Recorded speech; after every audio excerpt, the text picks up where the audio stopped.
What if I told there's a legal way to save for your first home tax-free? And the best part is that the government actually wants you to use it. Whether you're dreaming of keys in your hand, or maybe you're tired of paying rent, or you just migrated to Canada and it's your dream that one day you want to own a home here in Canada. It will actually be great if you use this opportunity because before you know it, you're already counting many years in Canada.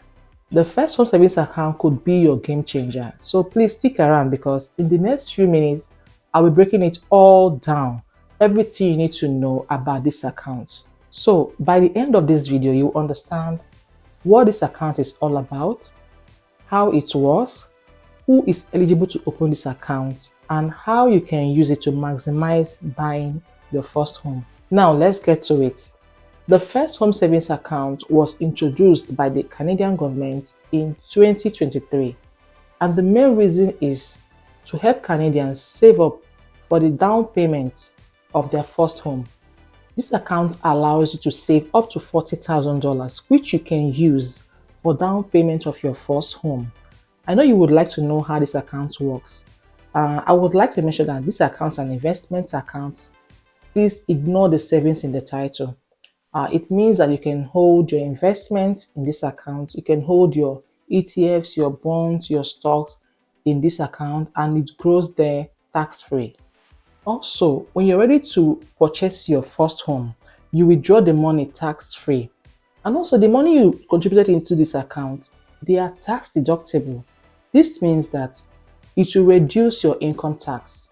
Take for instance, if your income for this year is $50,000 and you contribute $8,000 into this account, your income will be reduced to $42,000, and this means a nice tax return during tax season.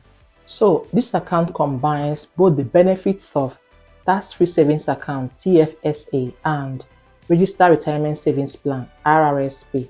Now let's talk about how much you can contribute into this account. The government kept it at $8,000 yearly, not more than that, and a lifetime contribution of $40,000. But unlike the TFSA, which the contribution room accumulates, whether you have opened the account or not, with FHSA, you have to open the account first before the contribution room starts to accumulate. And by contribution room, I mean how much you can contribute. Now, here is the thing. You don't have to contribute up to $8,000 yearly. So no pressure. You can contribute $2,000, you can contribute $5,000 as pocket permits. But most importantly is for you to secure the contribution room for this year.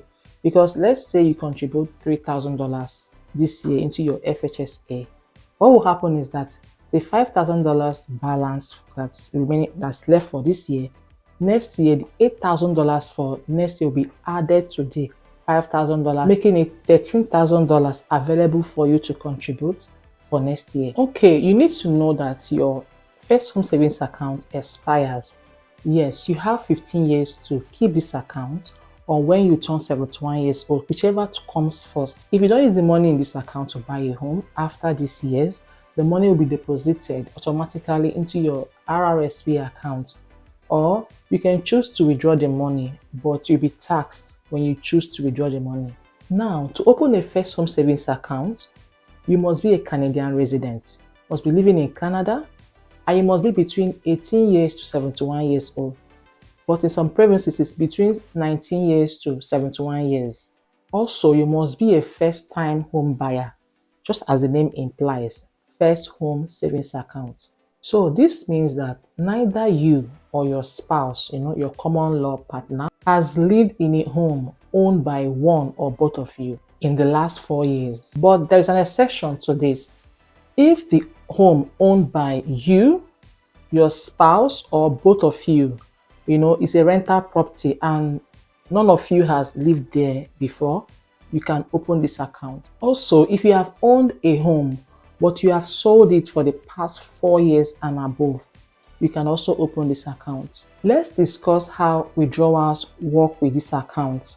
Remember that the main reason why the FHSA was introduced by the Canadian government is to help Canadians to save up for the down payment of their first home. But if along the line you change your mind, you don't want to buy the home anymore, and you decide to use the money for, any other thing, it's absolutely fine. But if you decide to withdraw this money for any other thing aside buying a home, you'll be taxed on this money. There is something you need to keep in mind about this account when it comes to contributing.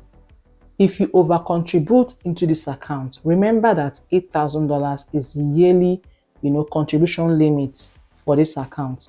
If you exceed this $8,000, you'll be charged 1% of the extra money you contributed into this account. That's the penalty, and this is charged monthly until you withdraw that excess money. And don't say it's just 1% because it can add up for real. This also applies with the tax-free savings account, TFSA. And if you would like a good explanation about the TFSA, please check my video on that. Okay, now how do you open this account? It's simple. Just walk into any of your favorite financial institution, or you could use an online broker like the Questrade, which is my favorite online broker for now for so many good reasons. This is not an ad, and if you would like to open an account with Questrade, I have the link in the description below. Now, let's recap. The first home savings account was introduced by the Canadian government in 2023 to help Canadians save up for the down payment of their first home. FHSA is a tax-sheltered account perfect for investments. This means that your investment, your ETFs, your bonds can grow in there tax-free. You have 15 years to keep this account, or when you turn 71 years old, whichever comes first, and it will be closed down. And I think that this period of 15 years lifespan of this account makes it attractive for young adults to take advantage of.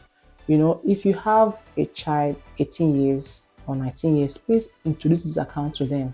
So if you ask me, the first home savings account is a win-win. It's a no-brainer for anyone that wants to purchase a home, especially if he wants to save up on taxes. I would also like to mention something important. Any investment earnings like your capital gains, dividends, it does not count toward your contribution limit. This means that, let's say you max out the lifetime contribution limit of $40,000, but your investment grows to $55,000. That means, extra $15,000 gains. If you want to purchase a home, you can withdraw that $55,000 tax-free. I mentioned at the beginning of this video that if you just migrated to Canada, it's better for you to maximize the opportunity of first home savings account. I say that because, if you don't have any means of bringing large bulk of money to buy a home, and it is your desire to own a home in Canada, see, you can start now to start planning, putting money aside into this account. At the end of the day, before you know it, by the time you're ready to purchase a home, you'll be surprised at what you have there. But this also means that you have to be mindful of the kind of stocks you are buying into this, into this account. Please, if you learn anything of value in this video, please go ahead and give it a like, and also subscribe if you haven't. Thank you all so much for watching my video, and I'll see you in my next one.